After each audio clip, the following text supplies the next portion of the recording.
What if one brave decision could save an entire nation? In a powerful empire, a deadly plan was quietly unfolding.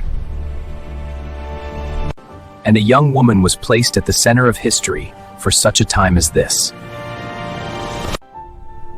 If I perish, I perish. This is the story of courage, faith, and a God who works unseen. In the vast Persian Empire ruled by King Ahasuerus, many provinces thrived under one mighty king. From India to Ethiopia, the king's rule extended far and wide, with countless cities and peoples under his command. The royal city of Susa bustled with activity, merchants trading and soldiers patrolling the streets. At the heart of Susa stood the magnificent palace, where the king held his court. King Ahasuerus celebrated a grand feast lasting many days, showing his wealth and power. The nobles and officials rejoiced, drinking freely and enjoying the festivities. The king, majestic and proud, watched over the banquet, enjoying the grandeur of his court. Bring Queen Vashti before us, that all may see her beauty. In his pride, the king summoned Queen Vashti to display her grace before the guests. Messengers hurried to deliver the king's command to the queen. But Queen Vashti, known for her dignity and courage, refused the king's command. I will not come. I will not be displayed as an object. Her refusal shocked the court, for she valued her honor above the king's command. The servants whispered in fear, unsure how the king would react. If Vashti refuses, she must be removed from her position. Anger filled the king's heart as he pondered her defiance. Your Majesty, she cannot be allowed to disobey. It will set a dangerous precedent. The king's advisors quickly counseled him, fearing disorder in the kingdom. A royal decree was written outlining Vashti's removal from her position as queen. Vashti departed the palace, steadfast in her principles. In Susa, a quiet Jewish neighborhood, lived Mordecai, a man of wisdom and faith. He walked among his people, caring for their welfare and guiding them with wisdom. Esther, a young and kind-hearted girl, helped her cousin Mordecai at home. Remember your people, Esther. You have been chosen for a purpose. He reminded her of her duty to her people. The king's officials gathered young women for the selection of a new queen. Among them was Esther, who would soon catch the king's favor. He gave her guidance, reminding her of the importance of wisdom and discretion. Esther resolved to follow his counsel and prepare for what lay ahead. She was tended by palace attendants, learning the ways of the royal court. Finally, the day came for Esther to appear before the king. When the king saw her, he was immediately captivated. Esther was crowned queen, destined for a greater purpose. Though nervous, she carried herself with grace and courage. Mordecai continued to watch and guide, prepared for the events to come. One evening, two palace guards plotted in secret, their hearts filled with anger. But Mordecai overheard their wicked plan. My lord the king, Mordecai has uncovered a plot against your life. Esther bravely warned the king. The plot was investigated, and justice was done. Mordecai's loyalty was recorded in the royal chronicles. But his good deed was soon forgotten by men. Yet God's plan was still unfolding. At that time, a proud man named Haman rose to power. The king honored Haman above all others. I appoint you over all the officials of my kingdom. All were ordered to bow before him. His heart swelled with pride. But Mordecai refused to bow. Why do you disobey the king's command? Others questioned his courage. Mordecai stood firm in his faith. Haman's anger burned when he saw Mordecai. His wounded pride turned into hatred. When Haman learned Mordecai was a Jew, his rage grew darker still. He plotted not just against one man, but against an entire people. Unaware of the danger, Jewish families lived peacefully throughout the empire. Haman planned their destruction. He cast lots to choose the day of destruction.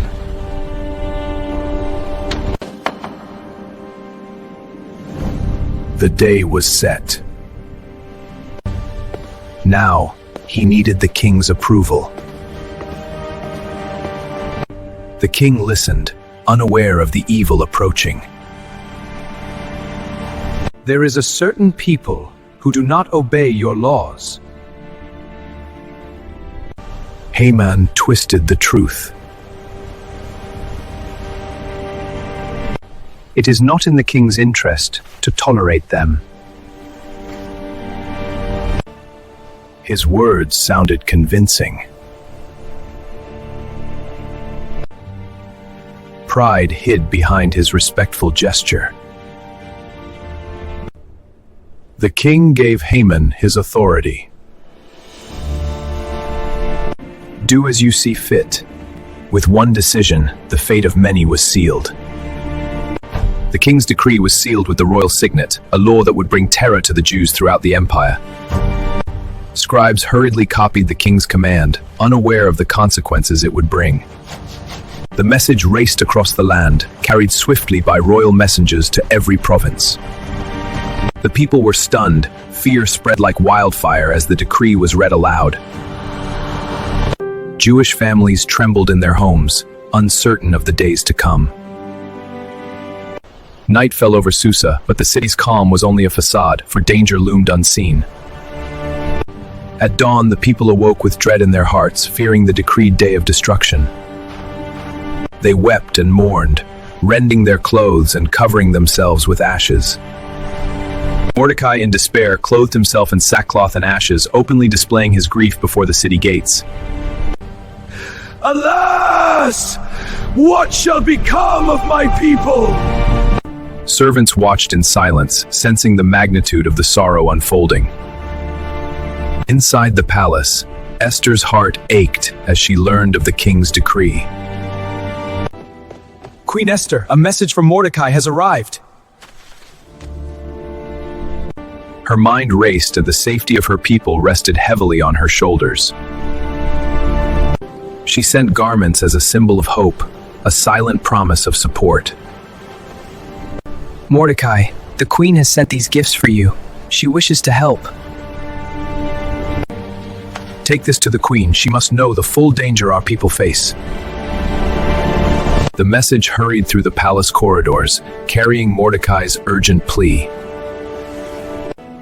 If I remain silent, my people will perish, but approaching the king uninvited could cost me my life. Perhaps you have come to your royal position for such a time as this. I must find courage. I will go to the king. She remembered the stories of those who dared approach the king without invitation. Mordecai's heart was filled with hope, trusting in Esther's courage. Go, my queen, and may God give you strength. Do not delay. The fate of our people depends on you. Alone, Esther weighed the risk, yet her resolve strengthened with each passing moment. Perhaps you have been placed in this palace for such a time as this. A tear fell, but it was not of fear, it was the tear of courage, ready to change the destiny of a nation. Strength rose within Esther's heart. Fear no longer ruled her. Gather everyone, fast for me, and pray for 3 days, and I also and my maidens will fast likewise. And so will I go unto the king, which is not according to the law, and if I perish, I perish. A call went out across the city. A call for unity and faith. From homes to streets, hearts bowed together before God. Lord, give me courage.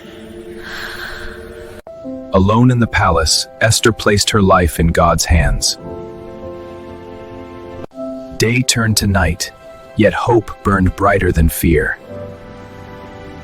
The moment had come. Esther would step forward, whatever the cost.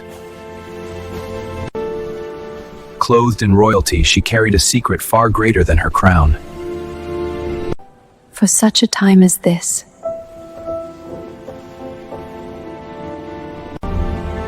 Each step echoed with risk and faith.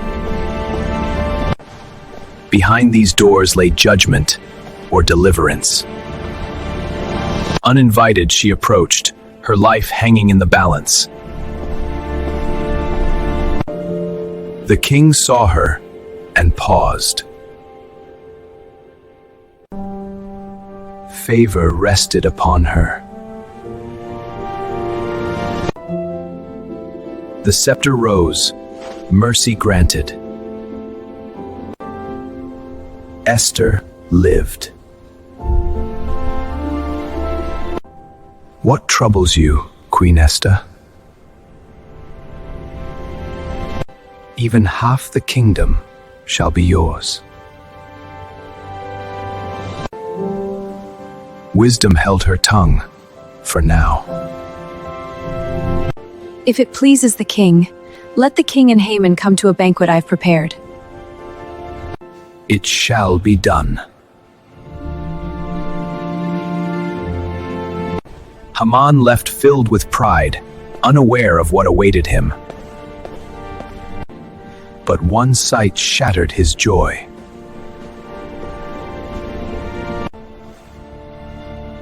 How dare he? Anger grew into a deadly plan. Build it higher, 50 cubits high. By morning, Mordecai will hang upon it. Blinded by pride, Haman prepared a weapon of death, never knowing it was meant for another. Through the night, the gallows rose, each strike of the hammer echoing with injustice. It is very high, my lord. It must be. The trap was set, but unseen hands were already rewriting the story. By tomorrow, it will be finished. That same night, sleep fled from the king. Shall we read to you, my lord? The chronicles of the kingdom were opened. And a forgotten act of loyalty was remembered. What honor was given to Mordecai? Bring Haman to me at once. Early the next morning, Haman entered the palace, confident in his plan, yet unaware that the night had changed everything. The king had not slept. His thoughts lingered on a man whose loyalty had gone unrewarded. And the truth stirred his heart. What shall be done for the man the king delights to honor? Haman believed the honor was meant for himself, and Haman answered, "Let the royal robes be brought which the king has worn, and the royal crown be set upon his head, and bring him on horseback through the street of the city. And proclaim before him, 'This is he the king delights to honor.' Go at once, and do so for Mordecai." The man who built a gallows now led the one he sought to destroy. That evening, the king returned to Esther's banquet. What is your petition, Queen Esther? If I have found favor, grant me my life and the life of my people. For we have been sold to be destroyed. Who is he? Where is the man who dared to do this? Please, my lord. But mercy had passed him by.